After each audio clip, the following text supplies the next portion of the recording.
So, good morning and welcome to this Khaos Control webinar. Automation leads to efficiency and leads to improvements in the level of service you can offer your customers and as a result, their overall experience. Email is a vital communication tool with regards to this, as it allows you to keep your customers up to date using a form of communication that they can access wherever they are. More and more emails are being read or at least skimmed on our phones and mobile devices, and this helps to create a customer experience that is both inclusive and informative. As a successful multi-channel retailer, you will know that customer contact comes at a price. Khaos Control already allows you to automate a lot of your communication, from back orders to dispatch confirmations through to statement runs. But what about those processes that are more bespoke to the way you and your business run? Wouldn't it be awesome to be able to automate those as well? Well, my name is Andy, as hopefully you know. I'm in my 12th year as a member of the Khaos family, and I'm going to spend the next 45 minutes or so taking you through some of the ways in which we can help you to benefit further from automation. Before we get started, there are a few housekeeping points I'd just like to flag up for you. The first are the navigation options bar on the right of the screen. Apologies to everybody who was here really timely, but just to make sure that I've covered this off. If you're in GoToWebinar, you'll have a control panel, probably on the right of your window. There's a white arrow on a red button. Clicking that will open and hide the control panel. Underneath that arrow, you should have one of your buttons will be a hands up button. So if you need us to stop at any point because you can't hear or something's not clear, hit the hand up, it will tell me what's going on and we'll be able to deal with it. In the control panel as well, you should have a question section. So anything you want to ask on the way through the webinar, please pop it in there. We'll do our best to answer it during the session. If there's anything that we don't have time to get to or that we need to take offline, we'll do so and follow up afterwards. Finally, there's no need to take notes. As ever, you're going to get access to a copy of the recording. This time that's going to be emailed out to you later today. You'll also get a copy of our notes and of the automations that we use during the session. Obviously, if you want to share the recording with any colleagues or friends or acquaintances, you can send them the link, and we're also planning to upload this to our YouTube channel after the event. So, what are we going to cover during today's session? Firstly, we're going to look at the report screen in Khaos Control, as some of you may not have used it a great deal before. Secondly, we're then going to look at the workflow dialog, also called the email trigger dialog, and then we're going to look at a range of different reports that use the workflow to demonstrate the different ways that you can use this and the methods of triggering emails to interact with your customers and your staff. So very briefly, just to outline the scenarios we're going to cover this morning. Firstly, we're going to look at automatically emailing new contacts to welcome them to our community. Secondly, we're going to send a reminder to customers that they've got a quotation with us that's been hanging around. Thirdly, we're going to remind customers that they've placed a pro forma order but are yet to pay us. Fourthly, we're going to remind customers that they bought a product in the past and we think they probably need to reorder it by this point. Fifthly, we're going to be emailing our purchasing department internally to let them know about backorder stock requirements. Penultimately, we're going to look at sending out data sheets to customers with regards to specific requirements and safety information about a product they've purchased. And then finally, we're going to look at uploading information to an FTP site for feedback and review services. So if you've got any other examples you'd like us to share, please use the question facility. We're jam-packed in terms of content based on the run-through I had earlier in the week, so we may struggle to cover them during the session, but I'm more than happy to take things offline in that regard and see what we can do to help. So, without further ado, we'll fire Khaos Control up and have a look at the workflow dialog. So, as we mentioned, the workflow dialog is accessed from the report screen in Khaos Control. The workflow dialog allows you to trigger emails either internally or externally based on an SQL report. SQL is the structured query language that we use for Khaos Control, and it's used to communicate with databases. For those of you not familiar with the data query screen that we're in at the moment, we'll just have a quick overview of the areas that we're going to be using. So the screen has buttons at the top and a list of SQL reports underneath. The large panes in the middle allow us to see the SQL query we're running at the top and then the results that are returned at the bottom. In terms of the buttons available to us, we've got the option to load different queries. We can save a query we're working on. We can delete a loaded query. We can edit names for queries. And then we've got our plus or minus buttons, which allow us to expand and collapse all of the different queries we've got in the system. And last but not least, and the reason why I think most of you are here today, we've got the workflow button. So that alarm clock allows us into the trigger dialog to set our workflows up and maintain them. So first of all, let's just have a quick look at a SQL report to make sure that we're all on the same page.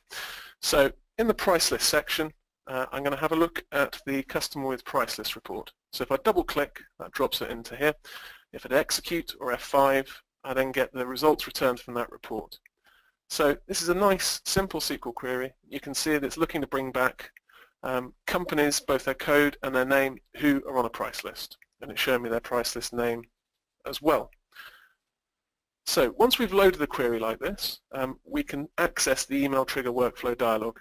So make sure we've got it highlighted. We click on our alarm clock, and let's have a look at some of the options that are available. We're going to come back here a number of times, so don't worry about memorizing this. And as I said before, you'll get a copy of the notes as well.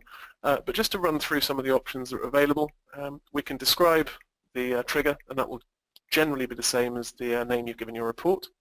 We can define a template for our trigger from our email templates that we've got set up in the email manager. We've got email doc types, so these can control different types of behavior for our trigger. Our execute period is the number of days between executions of the trigger, and that will be driven by our last executed date time and our next executed date time.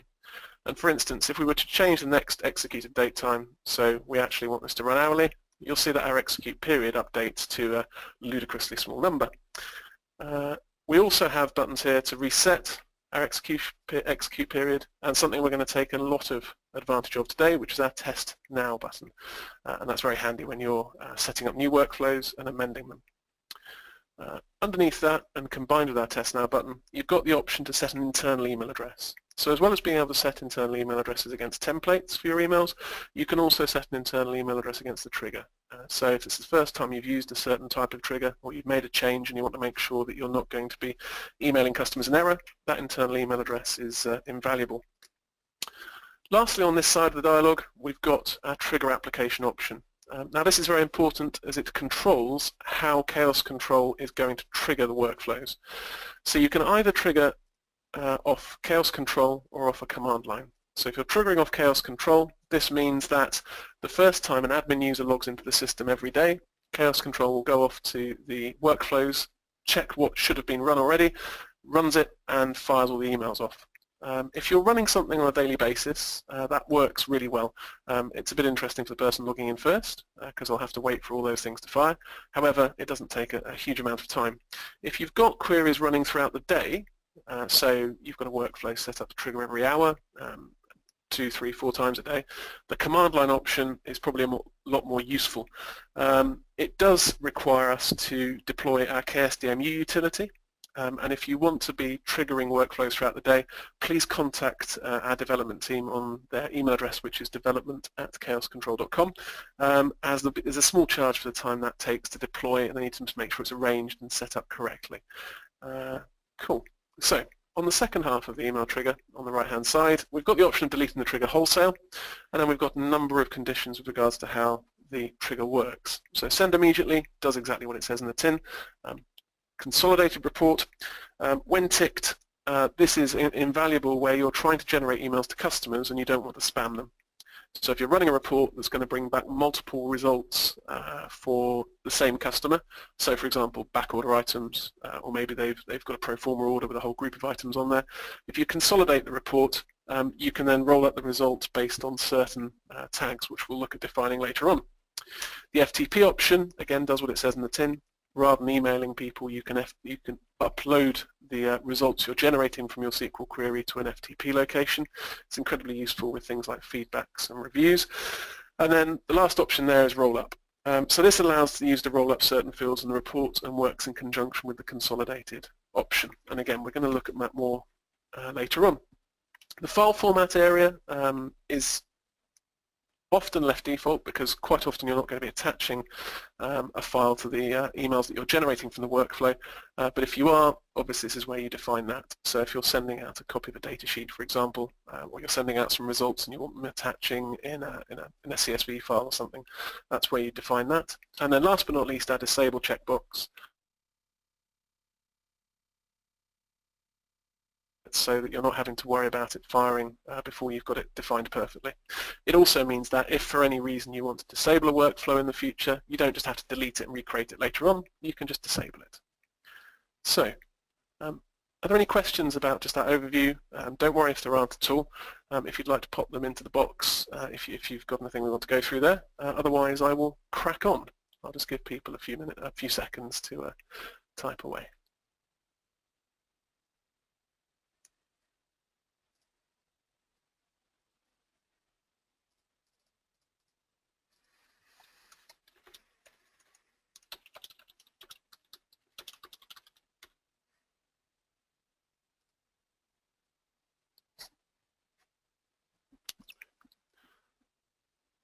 Cool. And just going back to the file format point, one thing that Lynn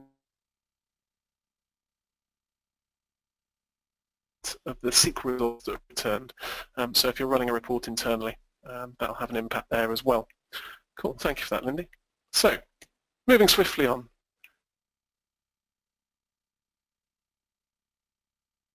Before we get involved in workflows in Khaos Control. Firstly, as we've seen here, we need or something that we've helped you to write. Secondly, you should generally have an email template defined.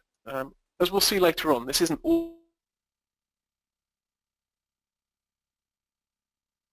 but especially if you're emailing a customer off the back of this, an email template is necessary. Thirdly, the workflow trigger must be set up for an appropriate SQL report. And then last but not least, if you're generating these for customers, there needs to be a valid email address against the customer records that you're targeting from your query in order for them to receive the email. Obvious, but I figured I should mention it just in case. So let's crack on with our first example.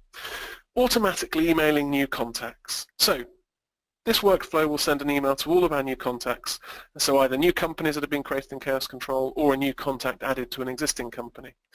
This can be used to thank them for registering, sending them an offer code, welcoming them into your user community, customer community.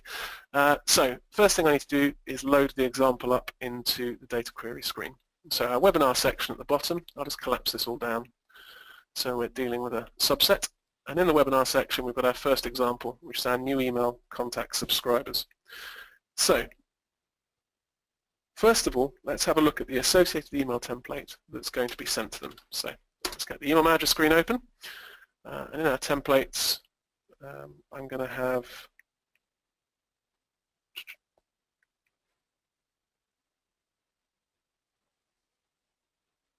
our email subscriber.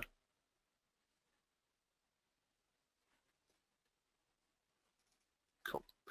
Apologies for that, I went blind for a moment. So, it's a really simple template. Many of you have seen something like this before. A couple of things to mention. We've got a trigger type of report email, rather than say invoice or purchase order. And then secondly, we're pulling through a piece of data from the query that's going to run in the background. So the $name is going to bring through the name we've got in the SQL query through to each of the emails that are generated as a result. Last but not least, and as you'll see with all the others we're generating as well, we're adding this email into the comlog when it's sent out. So let's go back to the SQL report and press execute. So we can see this brings back 6 different results. The column heading we saw in the email template was name. So here we see Carrie, Mike, and so on. So let's get the workflow set up to send this out automatically. So we'll go back to make sure we've got that highlighted and we click on our trigger button. We're going to leave the description as is. We're going to set up that new contact email template. I don't need to worry about the document type, and I'm going to leave the execute period well alone for now, along with the trigger application. What we do need to do for this is to define this as a roll-up report. So we need to roll up on company ID and contact ID. So I apologize for any typos as we run through, as my chubby digits work their way through the keyboard. I think we've got everything set up there correctly. We're not going to send immediately, and one of the things to highlight today is that the send immediately function in Khaos Control by default is disabled when you're generating triggers. Once you're in a position when you're generating emails like this that you're happy everything's working as you'd expect it to, and you want emails to trigger immediately, contact the support team and they can switch it on for your project.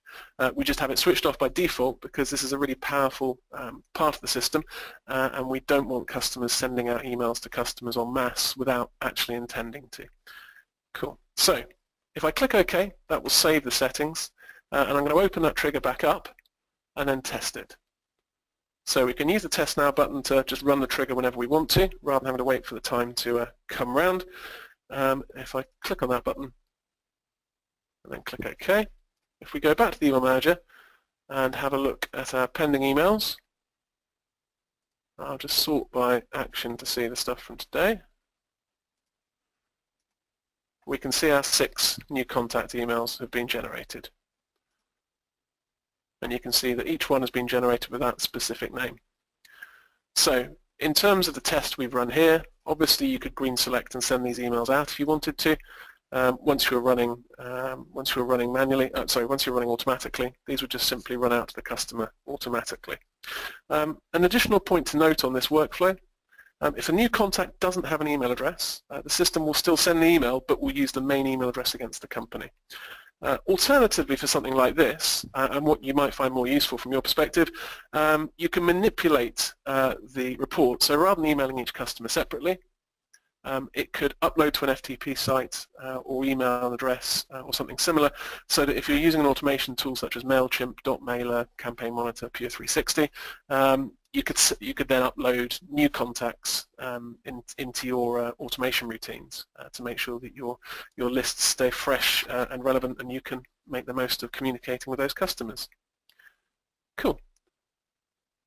Does anybody have any questions with regards to that workflow we've just run through?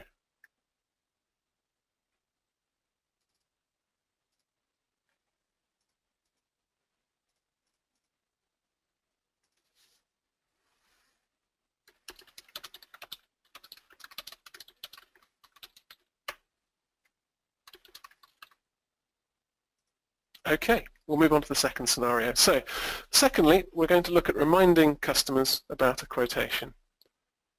So I'm going to go back to the report screen, and we're going to look at automatically emailing customers after a certain number of days of the quote's been raised. So as I'm sure you're aware, just creating a quotation for a customer isn't simply a question of putting the quotation into the system and waiting for them to roll up and purchase. Quite often the customer needs a bit of a nudge to remind them about the quote. So we're going to look at setting that up here to run automatically. So we're going to put our quotation reminder query into the screen, and we're going to hit execute, and this is going to bring back any quotation that's between 30 days and 80 days old in the system. Notice the first column on the results that are returned is green. This indicates that this is a go-to field, so you can open that screen. In this case, it's going to be the customer screen. So I can double-click, and that will load up the customer screen for the record in question. That's one of the features of the report screen full stop. If you ever see that green column in the results, that's why, and that's what you can do with it.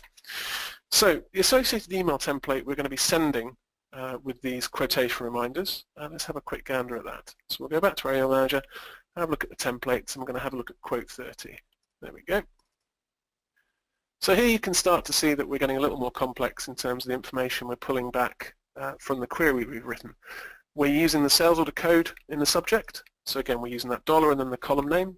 And then we're using the contact name rather than just the random company name in the message template itself. And we've reused the sales order code as well. If you wanted to start including things like number of days since it was placed, date they placed the quotation on, purchase order codes and stuff like that. If that information is against the sales order header, you could bring that through to the report and then start including that in your email as well.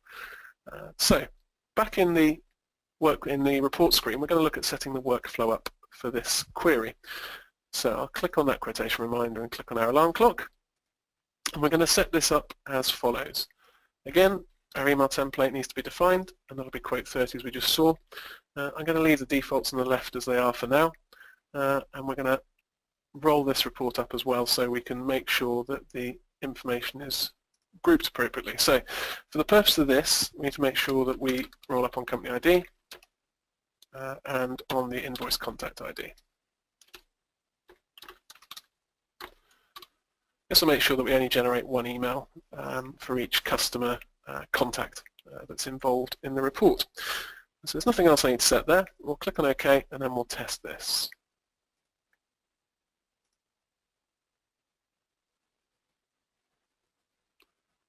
Cool. Through to the email manager. Let's have a look at our pending emails. And we can see our Quote 30 templates at the top. So for example, the Black Dog Hotel, Helen has placed sales order 1160. It's over 30 days old, and we've given her a nudge to say, hold on a minute, would you not like to drop us a line about this? Cool. So what we could also do with regards to this is we could start thinking about how to turn this automation into a series of routines, of actions. So in the report screen, where we've got our parameters and we're saying the quotation needs to be within 30 and 80 days, we could set up an intermediary reminder. So rather than waiting a whole month to remind the customer, why don't we change this so that once the quote gets to 7 days old, then we're going to give them a nudge.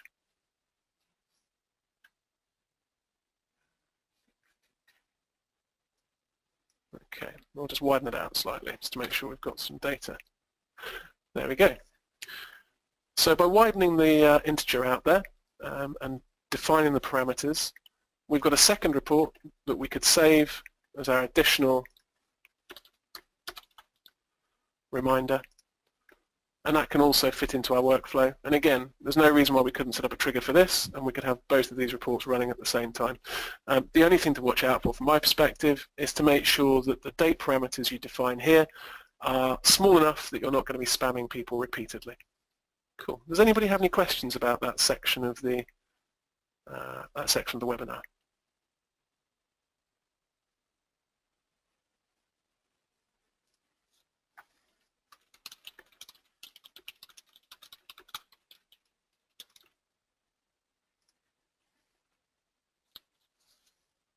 Okay, let's crack on for our third scenario. So the third thing is following the theme where we've been in terms of quotations, and we're going to look at pro formas.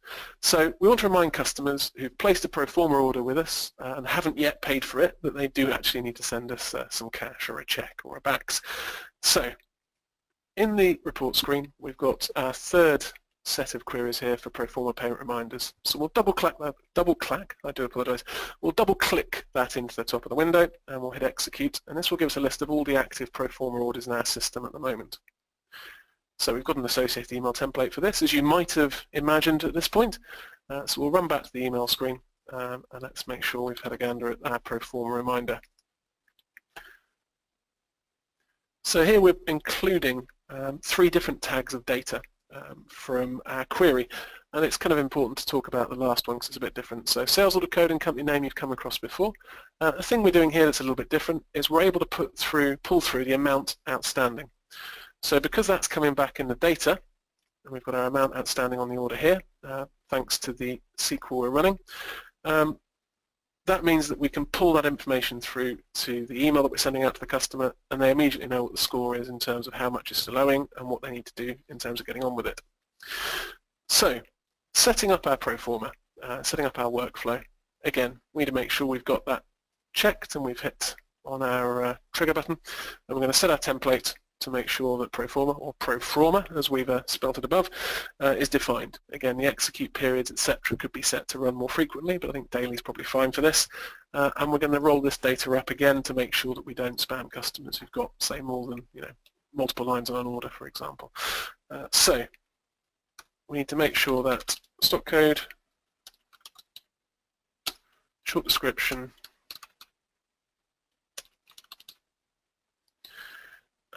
date created,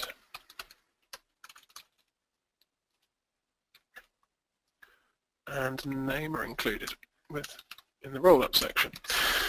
So click on OK to save that, and then we'll have a look at testing. So if we test the query now and run back to our pendings,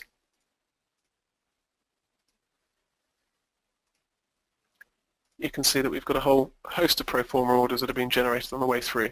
And again, we can see that that amount is changing in the content that's coming through. Cool. So does anybody have any questions about the pro forma side of things and how we've defined that?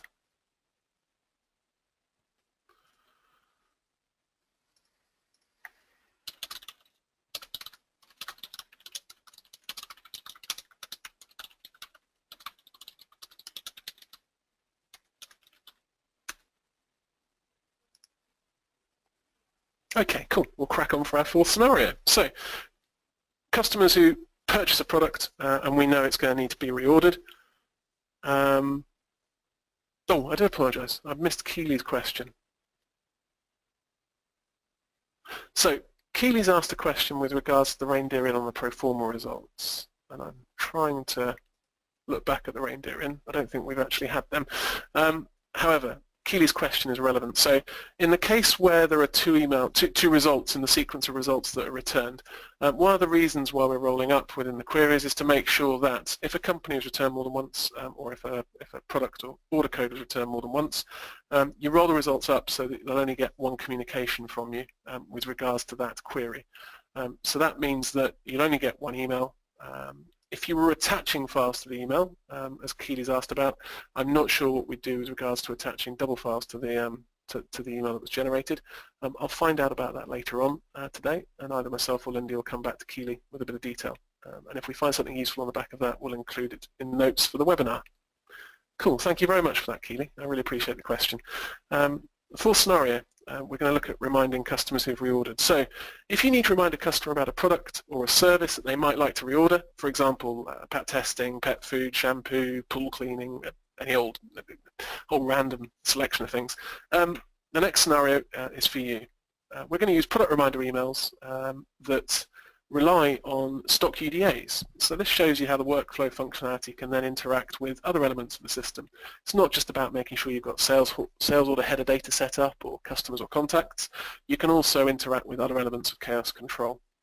So the first thing we're going to do is look at stock UDAs. These let the system know what stock items are affected, and the system can then work out how many days it's been since the customer purchased them and whether they need a reminder or not. So if we open the stock screen, and have a look at the UDA dialog.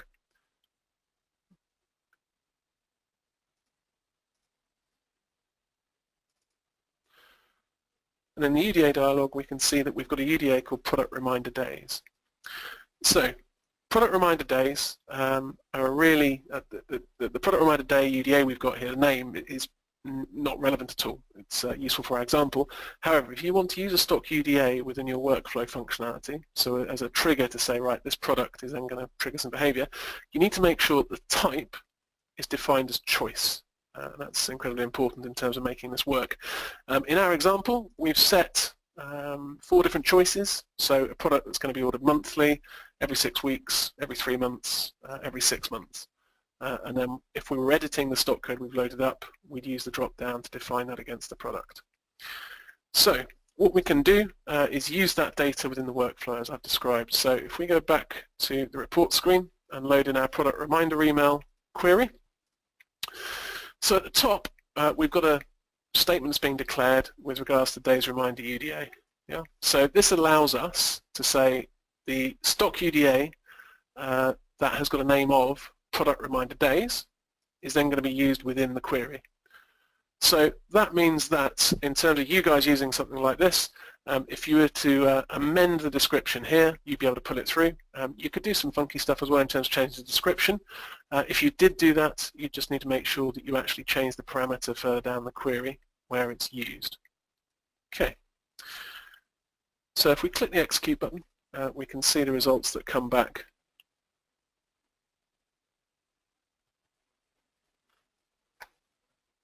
We see the results that come back with regards to the products where that reminder is going to be relevant. So we'll have a look at the email template we generate for something like this. We've got a reorder template set up in the script in the system already.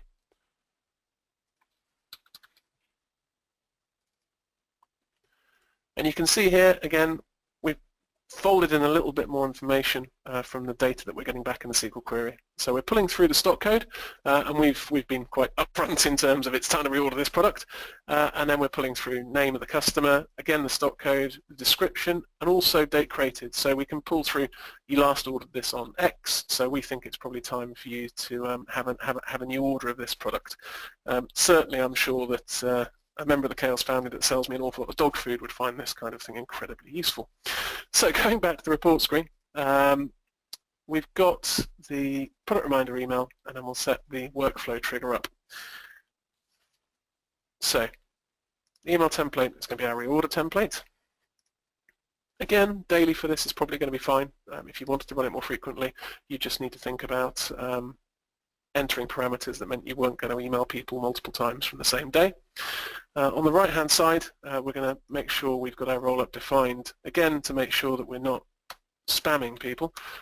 So we're going to set a stock code, a short description, and name. So I'll make sure that if somebody's brought back more than once in this list, we are going to actually group things together for them. If I click on OK, and then test that,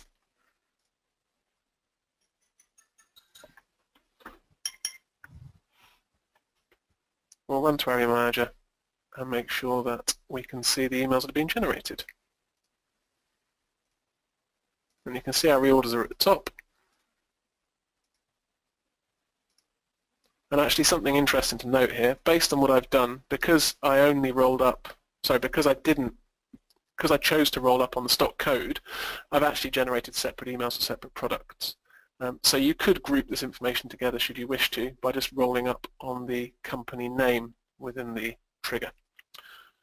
So here, rather than rolling up on stock code and description, if we just rolled up on name, you'd get a single email with multiple sets of data returned for each of the customers. Cool. So we've had a question through from Sally, which I'll have a look at in a moment. Does anybody else have any questions about the workflow we've just been talking about there?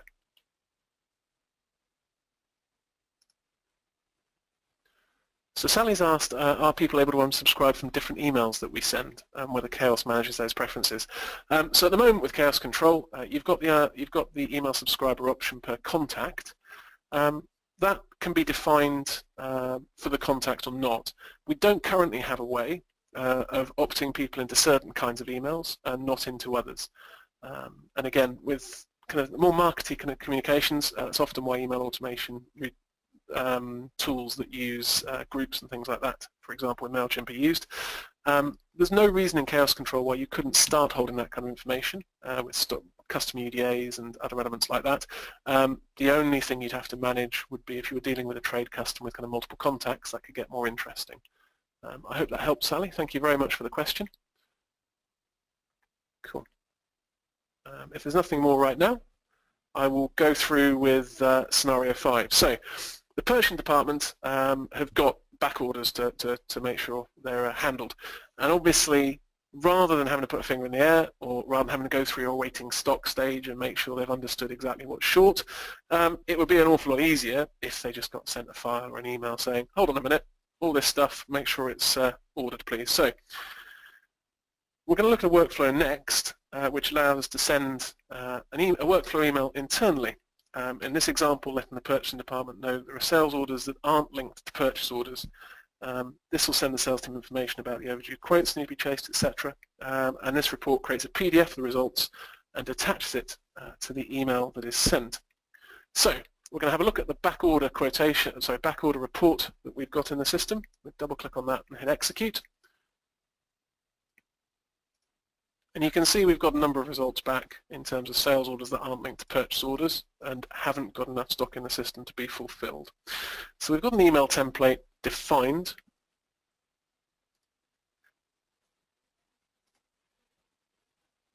And we'll have a quick look at that. So we've got our backorder report there.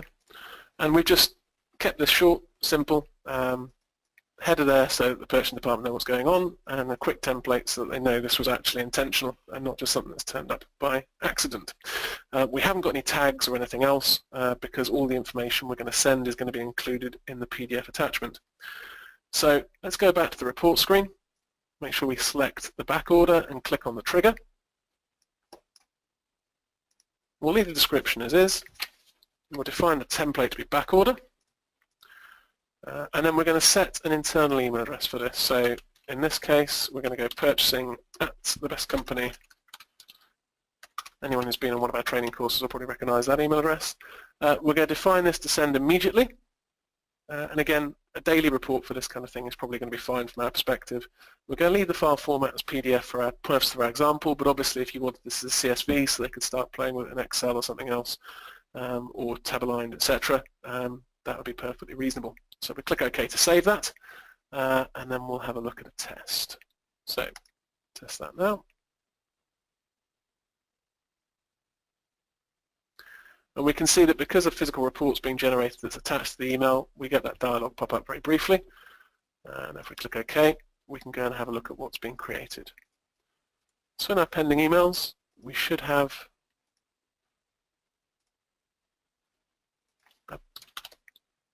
do apologise, I'll click into the right column.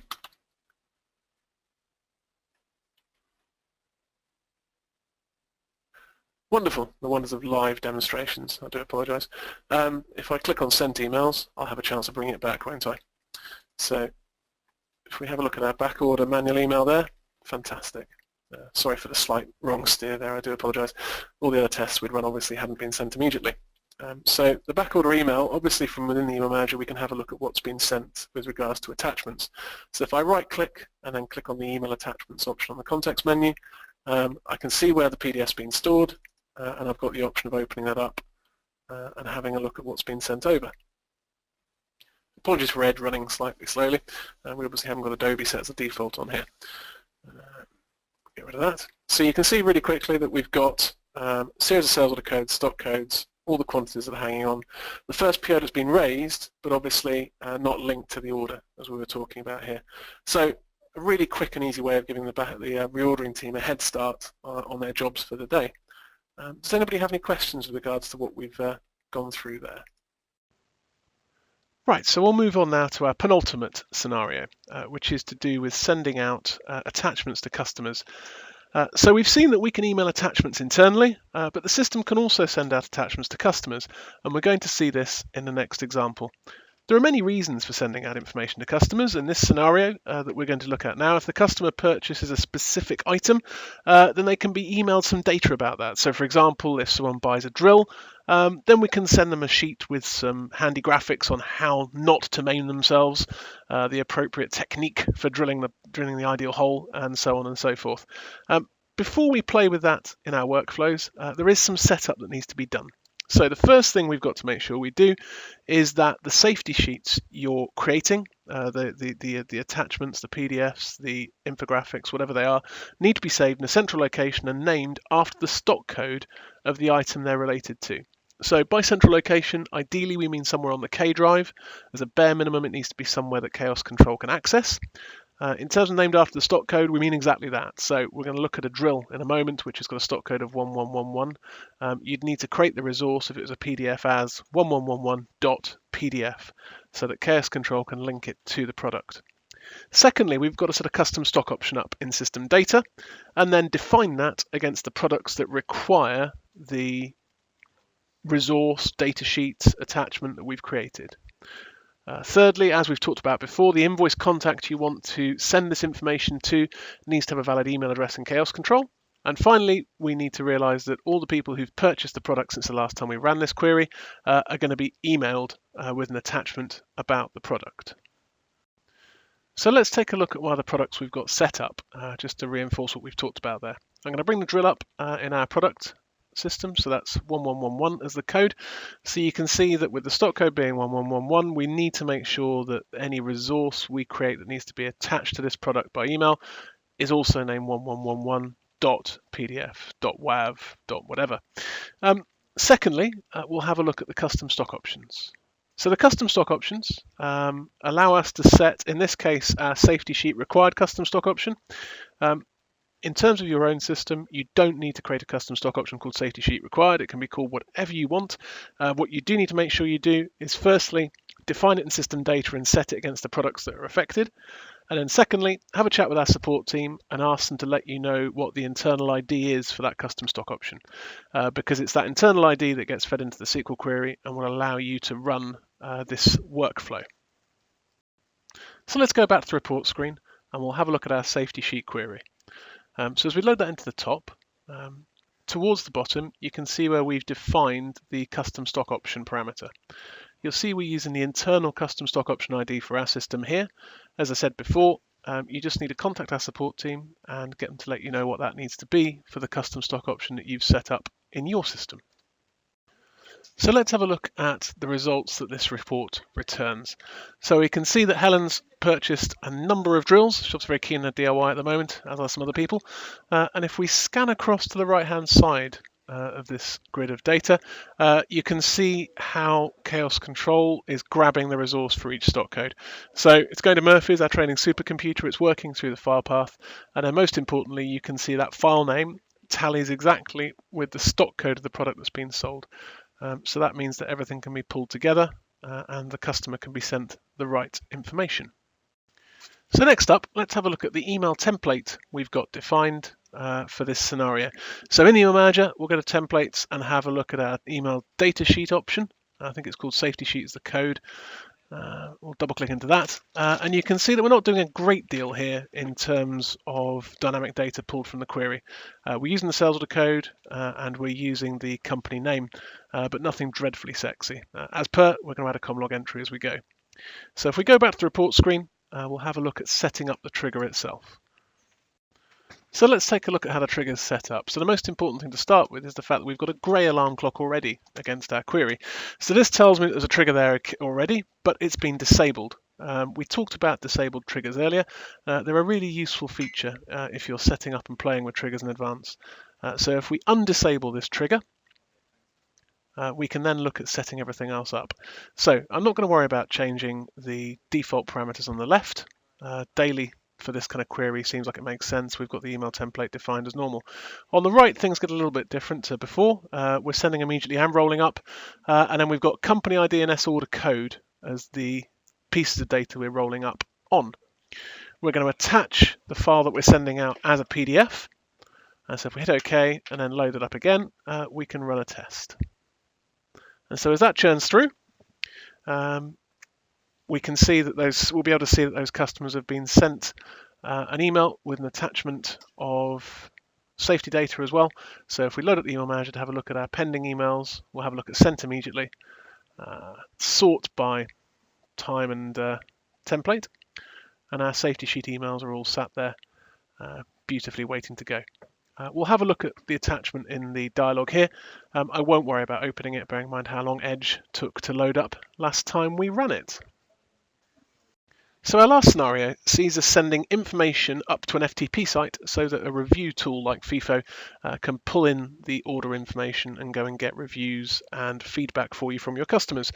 So you can see we've got a Fifo sales order query set here, and if we execute that, you can see a list of everyone that's purchased during the last 120 days, I think, for our query here. At the top, we've got a parameter that allows us to define the stock UDA that opts products into our review process.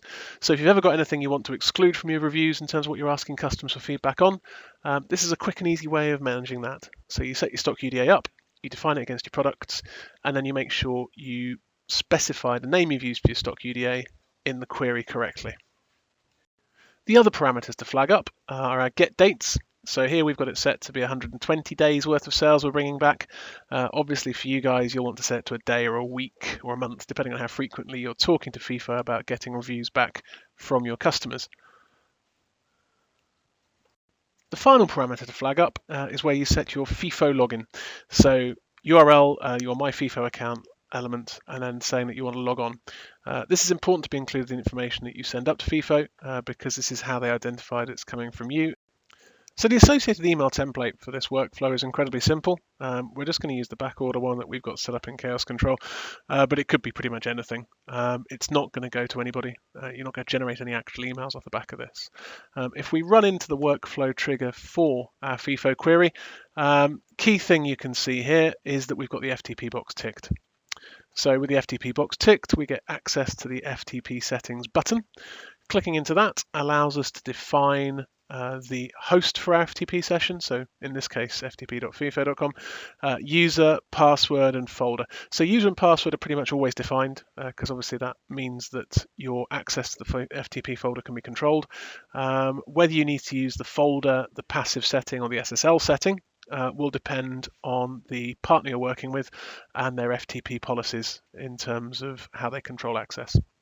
So you define those as you go. If you've got any questions, talk to your partner in terms of Fifo or Trustpilot, have a chat with the support team. They'll both be very happy to help.